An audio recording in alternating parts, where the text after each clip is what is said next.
submitted it yet, you can still do so while the webinar is going on by clicking on the Q&A toolbar and selecting submit a question. And then my team will sort of text me those questions, and if we have the time, I will absolutely get to them. I am really pleased and fortunate to be joined today by Dale Romans and Ron Moquett, who I'm sure don't need introduction for most of you, but I'm nonetheless going to give a short introduction for both of them. They're both members of the Horsemens Advisory Group, HISAs Horsemens Advisory Group, and provide a lot of insight and perspective, often challenging, pushing, and making, I think, HISA and its processes better. And so certainly feel very fortunate to have them as part of the dialogue and part of the HISA team. Ron Moquett is an Oklahoma native and trainer based in Hot Springs, Arkansas. He races in Arkansas, Kentucky, New York, and Oklahoma. He's been a trainer since 1997 and trained 2017 Kentucky Derby hopeful Petrov. He's trained multiple stakes winners, Far Right, Grade 1 winner Seek Gold, 2013 Breeders' Cup Sprint third place finisher Gentleman's Bet, and of course, the infamous 2020 Breeders' Cup Sprint winner Whitmore.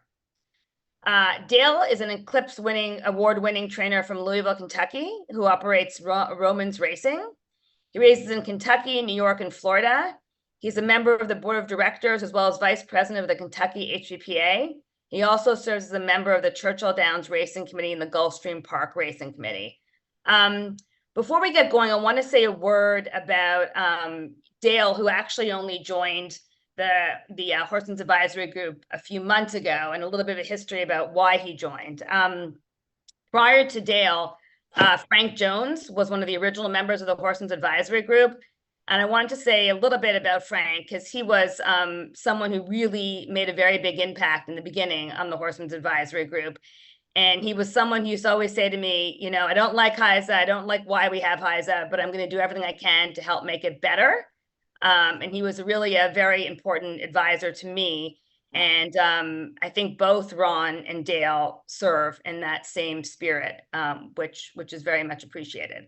So I think I'll start by maybe tossing it out to Dale. I think you had a few questions, Dale, you want to start with, and then I'll kind of go on to our list of questions. I did a couple of things that people are talking to me about are the portals of how we register the horses and don't register. One of the things that came up a couple of times today is race and return horses. Why we have to, they're only out of the stall for a matter of hours, and it seems redundant to take them in and out. Is there anything we can do to help that?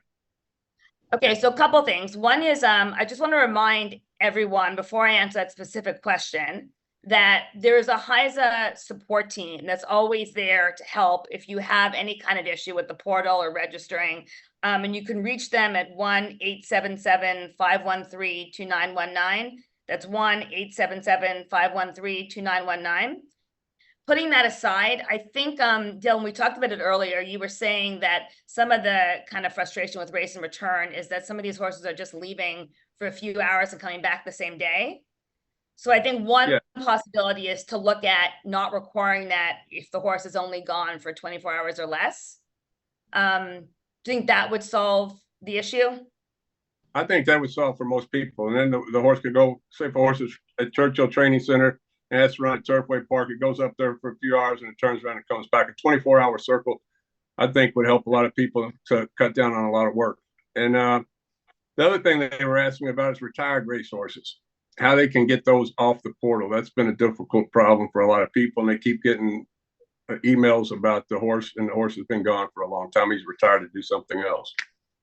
Yeah, so I mean, that's also something that the help desk can definitely help with. And I've actually asked them if it is something that people are struggling with, how we can make it simpler. So we will definitely take that feedback and make sure that we address it. And one other thing I would like for you to touch on a little bit is how the FTC is involved in the running of your organization or our organization, and the steps you have to take to get things changed. I know it's been frustrating for some people that it looks like an easy fix on some things, and it seems to take a long time. And I think you've done a great job. I want everybody to know that you've listened to everything that's come from Horsemen, and you fixed a lot of the problems that we had early on. But sometimes it does, like the contaminations and trying to raise the levels for what we consider contaminations. Yeah, sure. So just to give everybody who's not aware a little bit of context, because HISA was created by federal law, we have a federal agency that we have to report to. We are not authorized to just make rules and implement them on our own. Every rule we make has to be reviewed and ultimately approved by the Federal Trade Commission. That's the federal body that we've been assigned to be our overseer. And so every time that HISA has rules, and that started when we first promulgated rules, and then it continues to exist for any changes we want to make, we have to submit those changes to the FTC. The way the process typically works is they come back to us with questions, with follow-up, anything they don't like or feel comfortable with, they challenge us on. And then once they go through that process, they will post the change of the rules on the Federal Register. They also go on the HISA website for a 30-day comment period, and then they will approve rules. So that's why we're not always able to just kind of immediately enforce something. What we try to do is, if we feel that there's a rule in place that really doesn't make sense and is causing horsemen sort of punitive measures that are not, we don't think are right or appropriate, what we try to do is say, okay, we're going to hold off on imposing that sanction until we hear from the FTC whether they're going to approve the rule, so that the horsemen can still get the benefit of that suggested change, even if their case is happening like right now. And that's what we've done with some of the human contaminations or inadvertent human transfer, as well as some of the public notice changes that we've made recently. So, Ron, do you want to anything on your mind, or should I start going to the list of questions? Well, the first thing that I want to make sure that we touch on is something that's on everybody's mind right now is are we ever going to address the levels of the affecting amounts that I think are oftentimes so confusing, and it doesn't help build confidence for the gambler or the fan whenever we have something of a you say nanogram, picogram, or sometimes even femtogram levels shows up, and are we going to get some real data, and are we going to move towards, whenever we see a bad test, that we automatically know that someone was attempting to gain an advantage and or acting negligently, instead of a lot of the stuff that we're fearful of is going on, is where maybe through contamination or such a low level that it had no way of affecting the performance, or the trainer could have done anything about it, that they're oftentimes they're put in turmoil and risk of loss of livelihood, which I know you've addressed, and I know as far as that part, and I know that that's a goal of ours, but I wondered if we could touch on that to show everybody, that we are very cognizant of what that looks like, and we also think that maybe that there could be some more common sense levels put in terms of affecting, instead of what was there, which was often a regulatory accommodation instead of common sense. Yeah, so let me maybe start by explaining really what the ADMC program kind of covers and prohibits. So obviously performance enhancement is the number one thing that we look for and try to prevent, or that the program is intended to prevent. But it's not only that, it's also horse welfare. We also don't want things to be used on a horse that are not good for the horse if there's no reason to do so, no therapeutic reason. And the approach is very different between the medications or the therapeutics and stuff that should never be in a horse. So, for example, if we were to find an EPO or a growth hormone or an anabolic steroid, in those situations, the levels don't matter really, because there's no reason it should ever have been in a horse to begin with, and we know some of those effects can be very long lasting. When it comes to medications, we by definition have levels for all of them, because you're allowed to use them a certain amount of time before a race, just not within, depending on the substance, the prescribed amount of time. So in terms of, there's over 1,000 substances, that are listed as prohibited. There are a number of them that do have testing, that do have data surrounding them, and there are some that don't, or some where we definitely need to, I think, enhance or do more. I think one of the things that's unique, or puts us in a much better position with HISA in place is we have all of the laboratories that do testing for HISA working together. So they are constantly discussing, what the appropriate level should be, because they have to agree on a harmonized screening limit and whether or not they should be increased or decreased. And so there's that continued conversation. Whereas prior to HISA, when everything was state by state, there wasn't that kind of coming together and discussion, et cetera.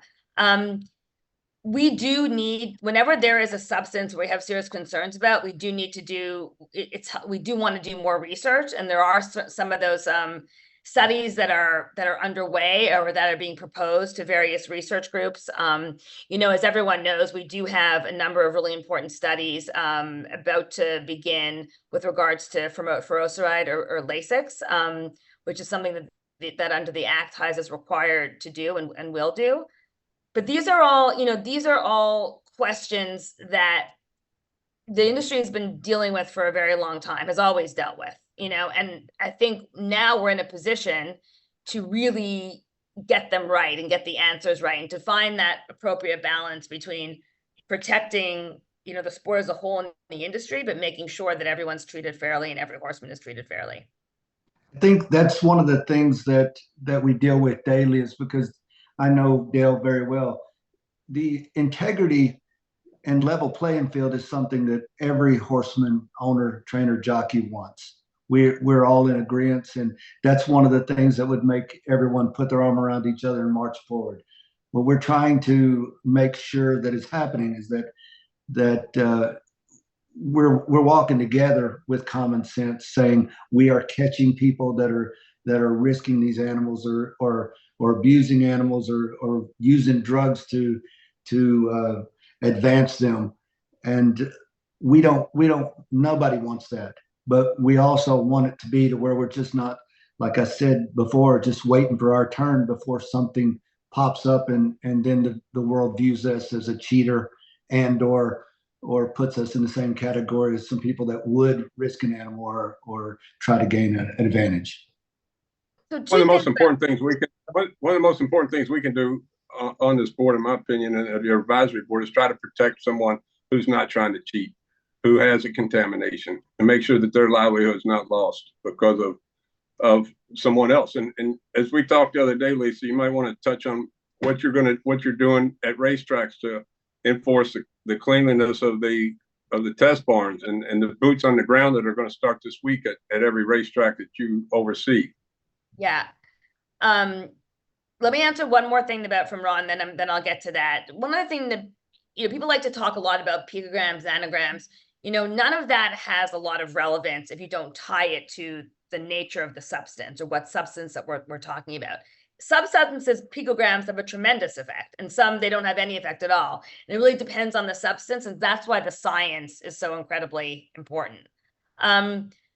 One of the things that I've said a number of times and said actually today in my letter that was published in the TDN is that everyone needs to play a part in making sure that we're delivering a clean and as sterile as possible environment for horsemen when horses are tested, because any risk that there's contamination is obviously completely unfair, and also doesn't deliver the program with the integrity that we need to have, and that is important to fairly run the sport. So, one is we have the test barn, and the test barns are overseen by HIWU, and there's been tremendous steps forward, in my view, in terms of how the test barns are run, how clean they are, just the professionalism and the consistency from state to state. In terms of other areas, common areas like receiving barns, that is definitely somewhere that needs a lot of work. And it's something that horsemen have brought to my attention really in the last few months. And HISA and HIWU have been looking at ways that we can make sure that racetracks are delivering, basically clean receiving barns. And so a couple of things that we have in place. One is the receiving barn is part of the racetrack accreditation now. So racetracks have to pass our receiving barn sort of test when they're being accredited.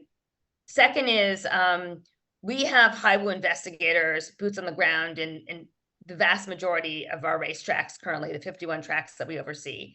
And they are going to now be doing daily checks, spot checks, and feeding back to us on which racetracks really need to clean up their act, so to speak, and which ones are operating effectively. And then as well, we also have the opportunity to launch an investigation if we believe that, based on positive tests, that there may be a contamination risk at a particular race course or particular racetrack. So we are trying to deploy all of these different tools to see how we can do better. We also have mobile testing packs where we can test, straw and soil, et cetera, to see whether or not we're finding substances that shouldn't be in a horse's environment. So I think all of this is going to put us in a much stronger place going forward. One question I get a lot of, we had a number of questions about, people submitted in, is why are horses at the sales not covered? And what role should really the sales play, or should the ADMC program play with respect to the sales? The technical answer to that question is that the way that the Act was written, the Horse Racing Integrity and Safety Act, we only have authority over horses once they've had their first published work. And that's been interpreted to mean the first published work in Equibase. There's some question about whether or not breeze shows would qualify, and they might. We haven't gotten to that point yet. But back in October, I had a meeting with the 3 major sales companies, and they agreed to work together to come up with an anti-doping program that aligned with HISA, so that there's a sensible journey from weanling, yearling, 2-year-old, and then into horses of racing age that makes sense. And so that basically not only are trainers protected, but we know what's happening with the horse throughout its lifetime, so we can better protect the horse, et cetera. Ron, Dale, what do you guys think about the sales and what needs to change, if anything? So one of the things that I always thought was odd is that the way it is currently is that we didn't care about the horse in April when it's galloping out in 32 and change, or 33 in Ocala, but all of a sudden in May we care when it's breezing 39 or 38 at Churchill Downs. I think it's somewhat hypocritical to say that we're there for the integrity of the sport whenever the product of the sport is based on the health of these animals, and so much can be done, good and bad, by what happens to them in their 2-year-old years, especially preparing and or working for a 2-year-old sale. I do think there's a lot of really good horsemen down there that are doing the right thing at these sales, but at the same time, oftentimes whenever they breeze 9 and 4, 10 flat, it's the fastest they'll ever go. And it does it, so early in their career. And I know Mr. Bromlich, our world-renowned vet, says that it's best for horses to do high-speed drills to prepare for the longevity of a career. But at the same time, the fact that we don't regulate that in some form or fashion, it's kind of hypocritical to the rest of the world that we really care about these athletes' health, because we only care about them if we can bet on them. Yeah. Dill, you're in Ocala now, aren't you? Yeah, I'm in Ocala now, and I think that the Englehart issue was eye-opening. I think the fact that if we're going to test horses' hair follicles that can hold medications for months and months, that you did the right thing at the end of the day, that he ended up not having to serve any time, and it was proven that it was probably in the horse's system before he took over. I don't understand why these sales companies aren't held at the same standard as we are. And I think that they should offer hair samples for every horse that breezes. If I purchase a horse, they should offer the test. We can pluck the hairs and see what's in that horse going forward. And I do think that you should consider their first breeze over this racetrack. They're going as fast as they're going to go on the racetrack, and it is recorded. They should be considered their first breeze, and you should have the right to go in and test hair. If you want to test hair in the future, you need to find out how long that's been in their system. Well, yeah. Also you got to be understanding that once we open that door, that Pandora's box, now all of a sudden we're going to require people to list who the owners are. We're going to require trainers to have the consigners to have license and you're going to start, looking into a lot of places you never looked. I mean, whenever, like I said before, in April, the trainer doesn't need a license. He can employ a jockey that could be ruled off somewhere else, maybe not. There's a lot of information that's not gathered in April to work with these animals that all of a sudden we require daily in May whenever we get these horses. And I think that a lot of the people that I come in contact with in the industry, especially on the 2-year-old consignment side, they believe that they would welcome that. And those are the people that I like doing business with. And I think that it shouldn't be looked at as, hey, now we're going to pick on the 2-year-old and training people like the same way they picked on us. But does it affect the overall life of the animal that we have to make a living with? And if health is a priority, when do we determine that it's a priority enough to monitor it? Yeah, I think that's Pandora's box. It needs to be open, should have been open a long time ago. I think there's a lot of things that could be done at the yearling sale too that should be done, and the breeders should be held accountable for a lot of things. I even think we should have, if we want to have some studies, let's do a study on the long-term effects on corrective surgeries on these horses that are artificially made to look straight and run through the sales and bring millions of dollars. I mean, we could go all the way back to the day they're born and start tracking them if we want to do it right. I know that that's a long ways down the road, but I think there's a lot of stuff that needs to be done before they ever get to the racetrack, and a lot of studies that need to be done. Yeah. One thing we learned from the Engelhard case is that we're fortunate to be able to have segmented testing where you actually can look at the hair and get a fairly reliable view on the timing of administration, because that allowed us to really kind of process the case in the right way, because we were able to determine that the substance was administered before the horse even became a covered horse. Now, the one thing I would change, and we are changing going forward, is that I wouldn't have made that case public without the segmented analysis. But now that the sort of new approach going forward is going to be that if a horse tests positive based on a hair sample as opposed to blood or urine, we know that that's a very recent occurrence, recent administration. We aren't going to make it public until such time as a segmented analysis takes place. So one of the things I wanted to make sure we said too is first off, I think the majority of the trainers and owners appreciate the 2-year-old training. So I know for me, 4 of my top 5 best horses I've ever had come from a 2-year-old training cell. And, one of them won a Breeders' Cup at the age of 7. So I know longevity can happen. I know that not everyone there is risking it all for the pinhook profit. At the same time, I'm just thinking that if you ask me the question, I would much prefer to know that they were going through somewhat the protocols that we are. Yeah, no, that makes a lot of sense. Okay, moving on to a different question. Why do we use different labs? Different labs have different equipment, and that could cause a different result. Wouldn't it be better to have one lab do all the testing? So a couple of answers to that. One is the way that the law is written, we're required to give the state where the testing takes place the opportunity to put their lab forward. If their lab can't meet our specifications, we don't need to accept their lab. We've got to at least consider their lab and give them a fair review. Right now, with the Kentucky lab no longer being a part of our program, we're down to 5 labs. I think that with 5 labs, we're able to get really consistent results. That being said, the point is a good one. And I think if we can get down to a point where the number of the samples, we have a lot of samples in horse racing, right? Where, our samples trounce like horse sports, et cetera. We do over 100,000 a year. So based on volume, if we can get down to, 3 or so labs, I think that probably would be preferable, because the more, you just have more and more consistency.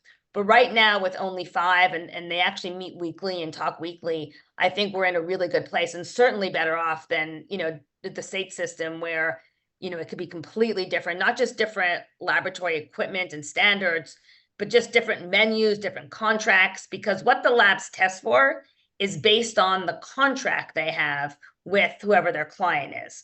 So if one racing commission is testing for only 20 substances, another's testing for 200, you're going to obviously have different outcomes. Now under HISA, every laboratory is testing for the exact same substances, and for more than 300 analytes, the 300 most common analytes, they have absolutely parallel screening limits. So how often are these labs accredited? So right now they're accredited by the RMTC, and I believe it's every 2 years. HISA is going to take over that program in the next year. I think it's in about a year from now, or HIWU is. Obviously, when we launched, we couldn't immediately accredit all of the racetracks. We had to grandfather in the RMTC accreditation in order to be able to have labs that were accredited when we start. But HIWU does have a department that deals specifically with laboratories and laboratory accreditation, and we will take that over as well. And will new labs, if a new lab wanted to apply to be a part of the testing procedure, they might have some of the newest technologies. Is there a system for them to apply? Yeah, absolutely. Absolutely there is. I don't know of any labs at this point, but they certainly could contact HIWU and ask for that meeting or that engagement. In a world of big dreams, is there a possibility down the road that we will ever be able to get our testing streamlined enough to where we could test before the horses go to the paddock, to avoid anything? And get the result right away? Yeah, we enter a week out now. So, you know, in lots of places, what would be wrong with unfortunately with, the Medina Spirit incident, where we could have possibly known that this horse had a potential to test positive, and the trainer could have been said, look, I'm not going to run this horse or risk of being disqualified through whatever reason, where it was what was it, the cream or the injection or whatever they thought it was, or they could have had the information before they ever went to the paddock. The public would have never been exposed to losing their money over a horse that was disqualified. And when we're trying to build the perception to protect the sport, is there ever enough where we could take a bunch of money and just say, hey, let's fix this problem to where we know when these horses go over, they've already tested clean. We'll still test them after, but we know Ace, Butte, Do you mean like within an hour or a couple hours of the race? No, like when you enter the race. Yeah, I mean, we already do a lot of out of competition testing. And some of that we can get back within 5 days or so. But if you're looking at a shorter timeline. Yeah, I was just thinking if you look through the biggest, most penalized things are the I guess you could call them the prohibited, or not the prohibited. It's Ace, Butte. It's the things that are therapeutic. If you just had a test that said, look, we're going to get all the stuff that we know that is legally used, and we're going to make sure that it wasn't used too much or it got accidentally exposed, and we're going to test for just that. And then after the race, we're going to test normally. But let's make sure the fans, that put their $2 are getting a fair shot, and they're not going to look up in 3 months and see there was a disqualification. Yeah. No, I mean, I think probably we're not quite there yet with science, but certainly somewhere I think we want to go. But Lisa, wasn't Medina Spirit tested a week out? I've always had that question. Yeah. That I mean, what was that in his system when he was tested the first time? I know Derby horses are all tested before the race, like Ron's talking about. And I've always wondered, even though there's a lot of things that could be in the system a week out that won't be in the system on race day legally, that are legal a week out, was that substance in his system the week out, or do you know? I don't know, because that was predated HISA. That was under Kentucky Horse Racing Commission testing. But HIWU does test a ton of out of competition, certainly for the big days. And there's some things that are still, a week out are still allowed to be in a horse's system. But they do get results back, quick enough to obviously address it before the race goes off. I know this. I'm talking to you guys and 300 people or so on my phone with a video. I know that we can move forward with technology and stuff. And I just think if we figure out a way to make it a priority, I think we could save a lot of stuff that is bringing harm to the industry by doing something like that. Yeah. No, true. Definitely true. All right, so moving along, we had a bunch of questions about shoes. So I'll maybe go through some of those. We can talk about horseshoes a little bit. What types of shoes are available for use during winter months with deeper surfaces? So the shoe rules are the same year round, and so we don't make allowances for different weather. Although some track superintendents may change the composition of surface materials to account for weather conditions.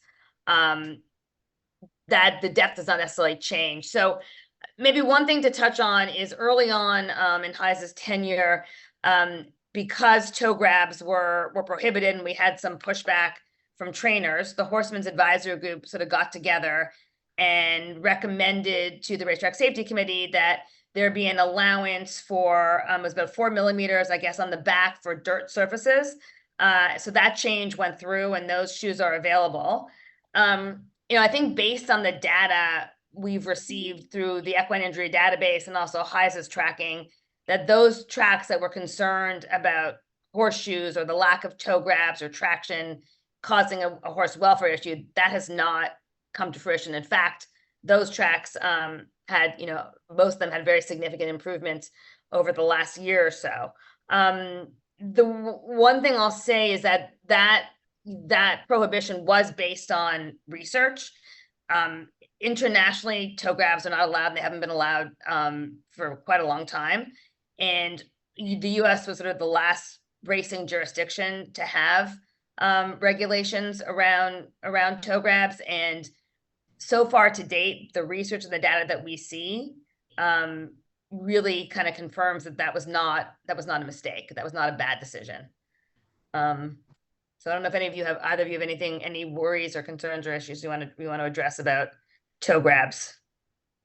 Personally, I don't have concerns with it. I've heard other people talk about having concerns, but as long as we're all playing on an equal playing field, if there's research that shows that it's harmful for a horse to have them, then I don't want them. Yeah. Well, one of the things that this issue, this was one of the early parts of whenever I got on the HISA Advisory Committee, and I was being, berated by people asking why I would help HISA and I told them that my job is to work for the horsemen, and it doesn't even have to be what I agree all the time with, but the HISA Advisory Committee was very, very much a part of getting the 4 millimeter back on the rear because of the fact that we had so many people ask us to represent them in that way. So I like the fact that the advisory committee was able to voice the concerns of the industry and the horsemen saying that they wanted them. Now, the agreement was we was going to try to gather as much data as we can between now and then. And at the end of the day, we want to do what's the best for the horse. I mean, one statistic I can offer is that probably the racetrack that had the biggest complaints about this rule was Prairie Meadows. And they went from, in 2022, a 2.39, they went from a much higher fatality rate. And this year they were exceptional. They were at 1.14. So I'm not suggesting that the whole reason has anything to do with toe grabs, but at least the data shows that they're not worse off with that rule than they were previously. And they've really came out with an exceptional record this year, which I thought was comforting, because obviously the last thing World HISA wants to do is put rules in place that create horse welfare issues or that make horses worse off than they were. And we often get those questions, but the thing, the rules that are put in place are always based on what experts in science dictate or believe or recommend. And then ultimately, though, if they don't have the intended impact of making horses safer, making jockeys safer, we look at them again. And that's something that will always be the case. Lisa, can I ask you one question? That kind of leads into a different topic for me. Before we're over, if we have time, could you run through some of the list of things that the advisory board has helped you with and you've made changes because of the advisory board? Sure. So I did write down a little list here before this because you guys had asked me to do that. So, sometimes I hear like, oh, the Horsemen's Advisory Group is sort of meaningless. They don't have any power. They're not doing anything. And that really is absolutely not the case. They aren't the board. They don't have the authority to make rules, but they are very influential, and we meet regularly. And I also speak individually to most of the members on a regular basis. And the feedback that comes from that group is really significant. And a lot of people in that group are not HISA lovers by any means, but they're definitely, Ron's smiling, especially Ron, often Dale, certainly Dr. Daniels, who's the head of the national HVPA, but they are committed and thoughtful and really do a lot to bring the experiences, voices, concerns of horsemen to the table to address what we can address. And so some of those things, I talked about the shoe rule, a ton of things around the anti-doping rules, like waiting for the B sample to come back before a trainer is provisionally suspended. That was a change that came out of the Horsemen's Advisory Group. The different treatment that we now have for human drugs of abuse, like meth and cocaine, where the sanction will be capped when the FTC approves the rule, or if the FTC approves the rule at 60 days. Things like moving alternatives from a banned substance to a controlled medication. We changed rules around the ability to use electrolyte solutions up to 24 hours prior to a race, either oral or through IV. We also, when the program first launched, well, actually, let me say this: vestless samples have the same testing menu as post-race. But what we realized was that it didn't make sense, and this was something we discussed at the Horsemen's Advisory Group, to penalize a trainer who has a positive in a vestless sample the same as post-race, because they're obviously giving you their horse to test. They're not trying to in any way influence an outcome. They want their horse to come off the list. And so what we instituted was a warning, essentially, for positives in a vestless test.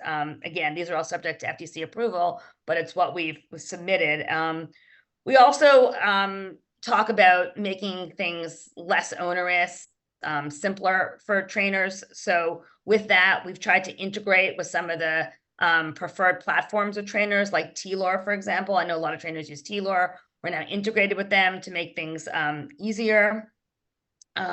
We also listen to horsemen about holding racetracks accountable for, one, as we talked earlier, providing a cleaner environment for horsemen, but also the fact that they have to go through an accreditation process, and if they don't meet those standards, they are subject to having that accreditation revoked, and having penalties, et cetera. And I think one of the things that I'm proud of with regards to HISA is the work we've done with Turf Paradise. I mean, that racetrack we really held under a microscope for a long period of time, and they made very significant changes and ultimately were approved to race. And their record to date this year in terms of horse injuries is far improved from previous race meets. So that's actually something that also we talk a fair amount about in the Horsemen's Advisory Group. And some of you might remember that when we first launched the ADMC program, there were a number of horsemen who really, I think, accidentally violated the rule on working a horse within 7 days of an injection. And we realized that the way that we sort of addressed that situation needed to change, and that suspensions for that scenario were not probably the right way to approach it. And so we made that modification, also coming out of the Horsemen's Advisory Group. And the last thing I'll say is there's a lot of conversation right now around veterinary inspections and scratches and how HISA can make a positive impact on those are state processes and state judgments, but HISA, we believe, can do some things to make it, better for all parties and improve things for all parties. And that's something that we're talking a lot about these days. Anything you wanted to add, either of you? Well, one of the things that early on was also we got it to where it was legal to use MagnaWave and Sorry, legal to use vibrating plates and other instruments of therapy, and they weren't automatically vilified. So we was able to get back some of the tools that may have been caught up in a a big whitewash of the whole therapy sessions. And Yeah. electrolytes and GastroGuard, the Yeah. changes Yep. on use of those. Yeah. And there's a lot more that, you know, I started jotting some stuff down. There's a lot more stuff, and more importantly, the thing that I can say that's the positive about the HISA group, as far as like what the advisory committee is, that if somebody calls me with a concern or a question, then I have a direct line to say, you know, we have a problem with this, let's discuss it. And more often than not, I am pleasantly surprised at the willingness to listen. They don't always agree. A lot of times they have their data that differs from my data, but there is a willingness to try to get it right. And you know, my goal on that committee is to make sure that the horsemen's voices are heard, and you know, sometimes we oppose and we argue and we fight, and then sometimes you know, sometimes we don't, but at least we're heard. And if they're going to have to say no, they're going to have to say, I don't agree with you, we're going to leave it the way it is. Yeah, I mean, one thing I think that is important to say is that everybody has the same goals, right? The goals are, we want horses to be well cared for. We don't ever put horses or jockeys at risk. And we also want a fair and level playing field. And the question is just around, how do we attain those goals? You know, like, what are the right processes and the right rules? And so if during the Horsemen's Advisory Group discussions, it becomes clear that the rule that we have to achieve that is not working or is not the right rule, it's something that we're all happy to engage in. There's never, you know, a sense that anything's off the table. And I think that that's been, you know, just a positive experience for all of us, because those of us on the HISA team really want to hear that feedback and to do what we can to make sure that, you know, the decisions that are being made are the right decisions and are getting us closer, you know, to those goals. Yeah. One of the things too was the meeting at Saratoga with the superpower trainers that was there, was for the freeze firing and Right. and shin scraping. It was probably one of the highlights of any board I've ever been on, where I'm sitting there, you know, with Todd Pletcher, Bill Mott, Steve Asmussen, Mark Cassie, and we added up the amount of starts they had, and we said at some point we're going to have to use their data for what they learned, and to have it make an impact was to prove that we had some data on our side that was different from what you got, and there was listening. And at the end of the day, we all want to do two things: we want to get it right, and we want to protect the animal. So the fact that was able to be a part of that process was really huge for us. That's actually an interesting, I think, example that's probably worth saying a few more words about. So the racetrack, when the racetrack safety committee proposes the racetrack safety rules, we put them out there, obviously, for the industry to look at and to feedback on. And there was a proposal to ban shin scraping. And there was, you know, probably also worth saying, I don't make the rules, I just enforce the rules. I'm sometimes involved in the rulemaking discussion so that I can bring horsemen's and other views to the table. But I was certainly by no means an expert on shin scraping. And so I was surprised by the level of response that we received to that proposal, and that there was a lot of sentiment that was not the right, you know, that was not the right rule to make, and that actually that wasn't something that was causing horses to be at greater risk or endangering horses in any way. And so the reaction to that wasn't a rule change.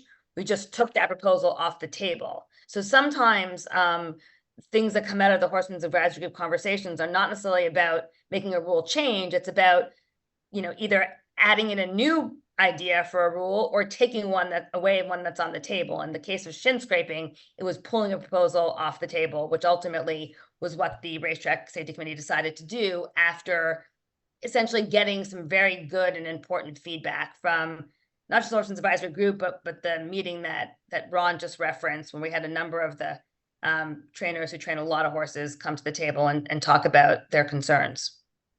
Lisa, do we have a system in place where people that have concerns around the country can email or contact the group directly? and then the group members can look at it and discuss with you later? Yes, absolutely. And I put that in my open letter today, but I'll tell you exactly. First of all, we always have the feedback at HISAUS.org for any HISA issues. But in terms of the Horsemen's Advisory Group, the email address for that I share with the group is, I'm pulling it up right now, is horsemenadvisory@HISAUS.org. So horsemenadvisory@HISAUS.org. And when email suggestions come in to that email address, I will forward them on to the group for consideration and discussion. Good. All right, moving on to some additional questions. How often are drugs reviewed and possibly added or modified annually every 5 years? In other words, how do you stay with the times? Well, the ADMC program has only been in effect for 9 months. I know there's probably hard for people to believe. It feels like a lifetime for me, but we haven't gotten to the year mark yet. But my expectation, first of all, the HIWU team is always taking new information into consideration. Anybody who writes in with a suggestion for a substance that needs to be banned, and they consider it. They also monitor the international and other racing jurisdictions for any new developments, et cetera. The laboratories, as I said, in this laboratory working group, they will also feedback with anything new that they're either identifying or have concerns about. But we also will do a more official and thorough review on an annual basis with regards to the list. And that's typically what most racing jurisdictions and sport horse organizations do. And there's also a process for people to write in and to share information about substances they think either shouldn't be on the list, should be moved categories. So maybe from banned to controlled or controlled to banned, or should be added. And all of that will be sent to the ADMC committee for review, and they're the ones who ultimately decide on the list. Positive tests for cocaine and meth are drugs abused by humans. The current system results in a 60-day penalty. Is there a discussion that this is too stiff a penalty? Should the maximum penalty be 14 days? So just to clarify, the proposal is for the maximum to be 60 days.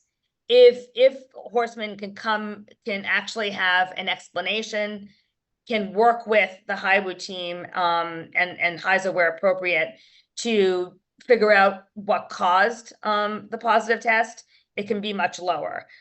For some examples are, there were a couple of cases this year where a horseman discovered that actually they had an employee in their barn who was using meth and tested positive for meth. That conversation, that information is a mitigating circumstance and will typically result in a lower penalty. So the 60 days is really a cap, but there are other circumstances. And one of the things that's a bit different about the new ADMC program versus the old state, sort of state-by-state approach, and is similar to what anti-doping organizations do around the world, is that at the crux of it, we're looking for the source of the positive test for lots of reasons, right? Because one, if you know the source, you can actually understand what happened and then make sure that the penalty fits the crime, so to speak. But also, we want to make sure that we're preventing that substance either being intentionally used or being found in the environment. And so we always want to get to the source where we can. And for example, with the atypical findings policy, HIWU will always investigate what the source of the positive test was, and most of the time, as I've shared, we'll dismiss the case because of the ultimate finding that it's contamination. But they're able to say, "Oh wow, okay, there's a problem with bedding in Ohio because this bedding is going to test positive for this substance, so we need to address that." So having that information and knowing what the source comes from is an important piece of the puzzle to ensure. Lisa, can you address that the adjustment made into the level of testing of those? You mean the level of testing for the different substances? Yes. Yeah, so that's when it's continually reviewed by the HIWU team and by the ADMC committee and by the laboratories to make sure that the levels are appropriate. And that's obviously a very difficult thing to do. And there's changing science, but but ultimately that is a conversation and a area that is constantly being reviewed, discussed, etc. So Lisa, can you tell people a step they can take towards finding a mitigating circumstance, like calling Alan and having him walk them through the process of what you're looking for, or the people that you now have on the racetrack? yeah, sure. So one is we do have Alan Foreman as the ombudsman, and his role is basically to help any horseman who is facing a positive test with what they need to do to ultimately help get it dismissed or get it mitigated.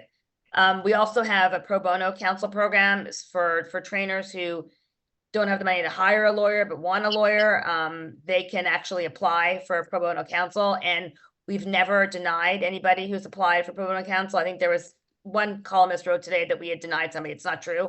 We've never denied anybody to date. And I'm not saying we wouldn't if somebody came in, Dale, if you tried to apply, we probably would deny you because you probably won't be but to date, everyone who's applied was worthy of pro bono counsel.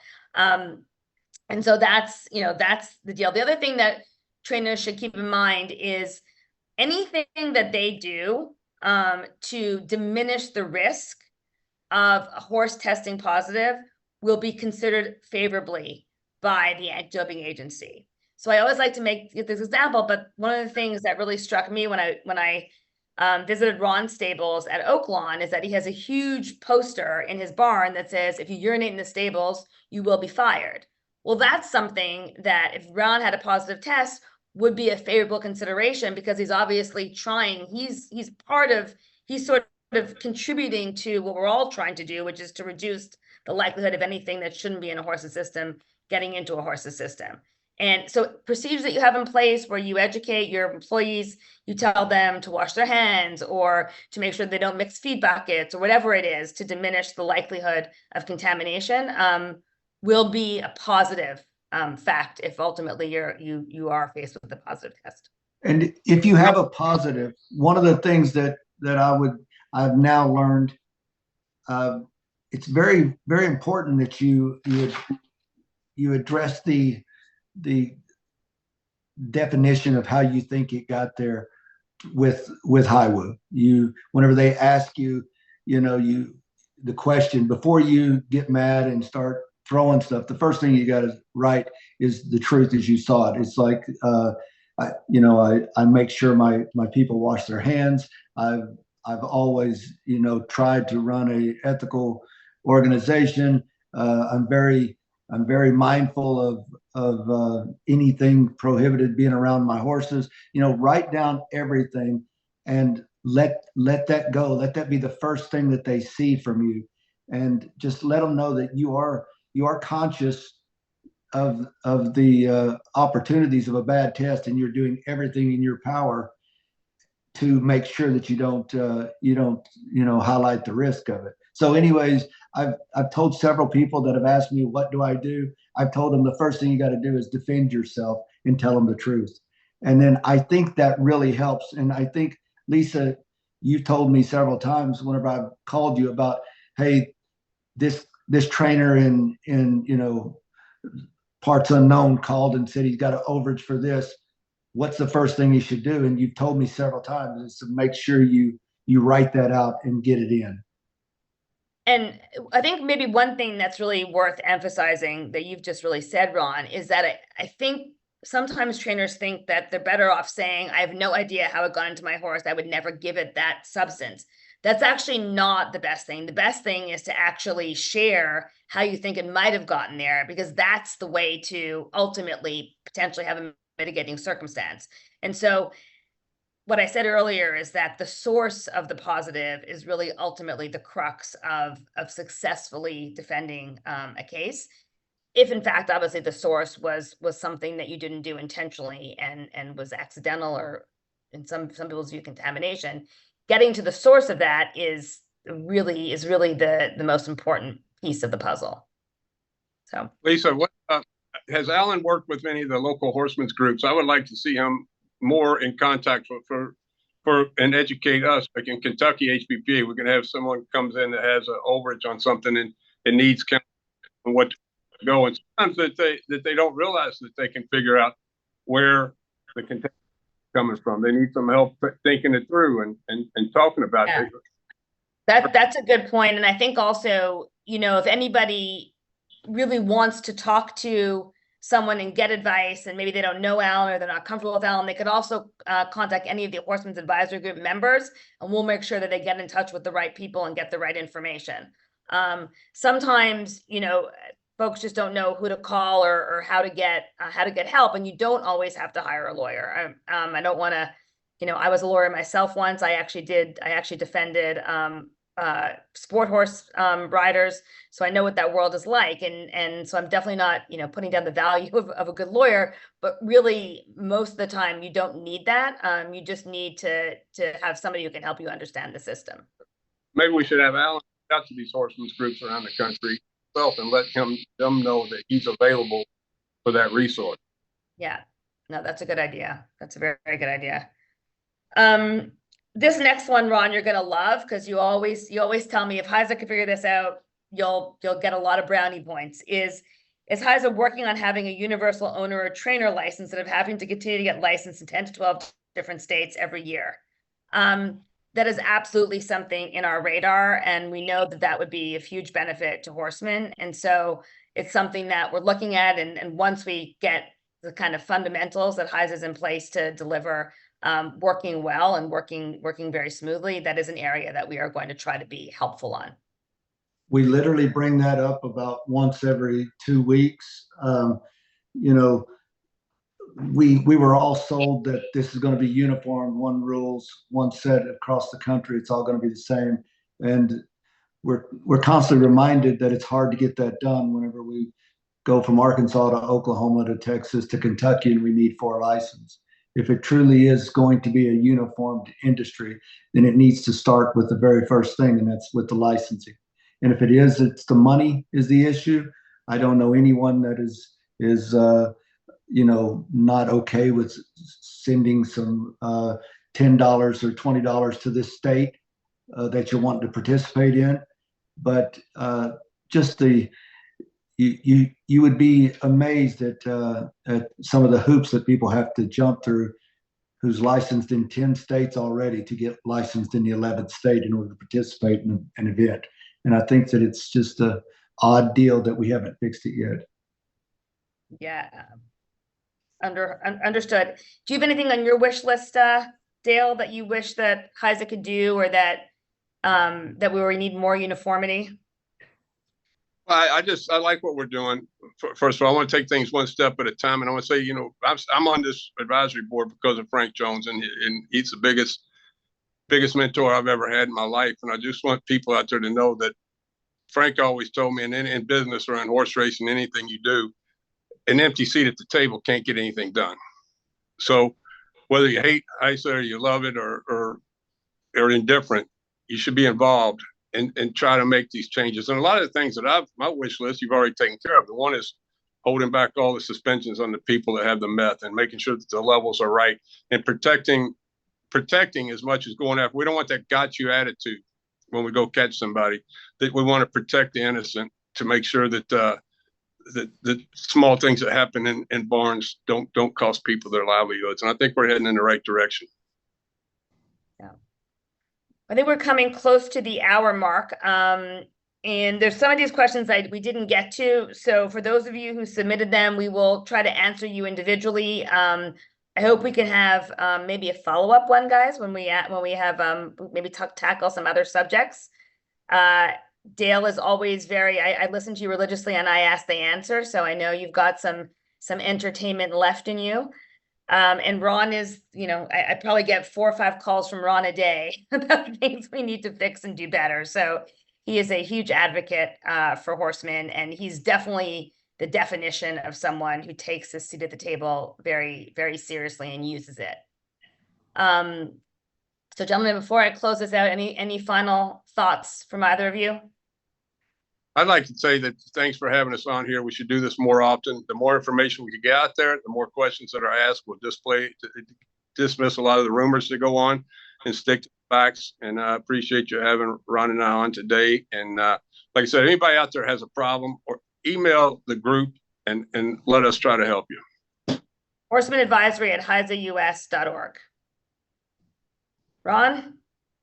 Well, thanks for allowing me to be here. I am easily accessible, and I listen to everyone. So if you have a voice that's not being heard, please reach out to me on social media, and/or if you can get my number from any racing commission, call me and let me make the noise that you want made. And I can't guarantee I can change people's minds on everything, but I promise you, I will say exactly what you want me to say, and I will try my best to help. I think no matter what, if racing's gonna continue to move forward, it's gonna have to be done with smart regulations and with horsemen that care about getting it right. So that combination is what I'm going for. Great. Well, with that, I thank you all. Please send in suggestions for future town halls, and we will continue to try to answer questions and provide the information that you're all seeking. Thank you.